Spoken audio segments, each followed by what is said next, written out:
నమస్తే శ్రీ మాత్రే నమః శ్రీ కృష్ణాయ నమః. హిట్ టీవీ భక్తి ప్రేక్షకులకు స్వాగతం సుస్వాగతం.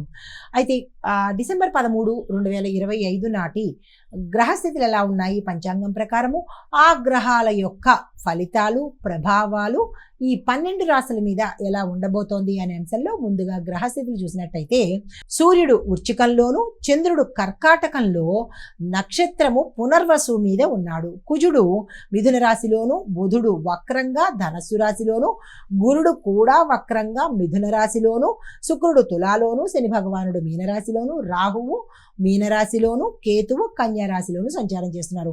అయితే ఈ సంచార ఫలితాలు ప్రభావాలు చంద్రుడు పునర్వసు నక్షత్రంలో ఉండడం మూలంగా పాత సమస్యలు సద్దుమణిగే అవకాశంతో పాటు కుటుంబం హాయిగా సంతోషంగా శుభంగా గడిచేటట్టుగా, అంటే కుటుంబం మీద ఎక్కువ ప్రభావాన్ని చూపిస్తున్నాడు. అయితే బుధుడు వక్రంగా ఉన్నాడు కాబట్టి బుధుడు వక్రంగా ఉన్నంత కాలము ప్రతి రాశిలో ఉండేవారికి ప్రతి మనిషికి కూడా మాటల్లో జాగ్రత్తలు పాటించుకోవాల్సిన స్థితి. ఎంతకాలమైతే బుధుడు వక్రంగా ఉంటాడో అంతకాలము కమ్యూనికేషన్లోను మాటల్లోనూ చాలా జాగ్రత్తలు ప్రతి ఒక్కళ్ళు పాటించుకోవాల్సిందే. అయితే ఈ యొక్క ప్రభావము మేషరాశి వారి మీద ఎలా ఉండబోతోందంటే కనుక మీ యొక్క ఆలోచనలు స్పష్టంగా ఉంటాయి, అందులో డౌట్ లేదు. అయితే ఆఫీసులో మీ ప్రతిష్ట పెరగడంతో పాటు కుటుంబంలో సంతోషము, తర్వాత డబ్బు విషయంలో తొందరపాటు నిర్ణయాలు తీసుకోవడం కానీ తొందరపాటుగా ఏదైనా ప్రవర్తించడం కానీ చేసినట్టయితే డబ్బు నష్టపోయే అవకాశాలు ఎక్కువ శాతం కనబడుతున్నాయి. సూచన అయితే ఏంటంటే కనుక భావోద్వేగాలు మీరు ప్రదర్శించకండి. అతి కోపం కానీ అతి యుగో కానీ అతి యాటిట్యూడ్ కానీ ఇలా ఏది అతిగా ప్రదర్శించే ప్రయత్నం చేయకండి. పరిహారంగా హనుమాన్ చాలీసా చదవడము, హనుమంతుడి ఆలయ దర్శనం చేసుకోవడము. అదృష్టశాతం 78 గాను, కలిసి వచ్చే రంగు ఎరుపు, కలిసి వచ్చే సంఖ్య 3, కలిసి వచ్చే వారము మంగళవారము. తదుపరి రాశి వృషభ రాశి. ఈ రాశి వారికి ఉద్యోగస్తులకు సహాయ సహకారాలు అందుబాటులోకి వస్తాయి. ఇంట్లో కొత్త పనులు ప్రారంభించవలసిన స్థితి ఏర్పడుతుంది. ఆరోగ్యం చక్కగా ఉంటుంది.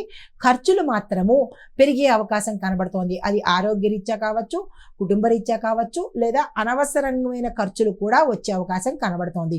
అయితే ఈ సూచన ఏంటంటే కనుక విలువైన వస్తువులు మీరు జాగ్రత్తగా పెట్టుకోండి. డాక్యుమెంట్స్, డబ్బు, బంగారము ఇటువంటివి జాగ్రత్తగా పెట్టే ప్రయత్నం చూసుకోండి. నష్టపోవడం కానీ పోవడం కానీ జరిగే అవకాశాలు కనబడుతున్నాయి. అయితే పరిహారంగా దుర్గా అమ్మవారికి పసుపుతో అర్చన చేసినట్టయితే, అంటే పసుపుతో పూజ చేసుకున్నట్టయితే కనుక మంచి జరిగే అవకాశం కనబడుతుంది.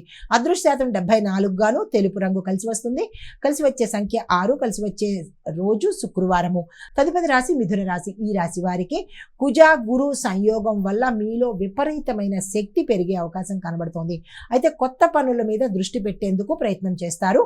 ప్రేమ విషయాల్లో ఒక రకమైన నిర్ణయానికి వచ్చేసే అవకాశం కనబడుతోంది. అది మంచైనా చెడైనా, అంటే ప్రేమ విఫలమైనా అవ్వచ్చు, లేదంటే ప్రేమ ముందుకెళ్ళి పెళ్లికి దారి తీసేటట్టుగా అయినా కావచ్చు.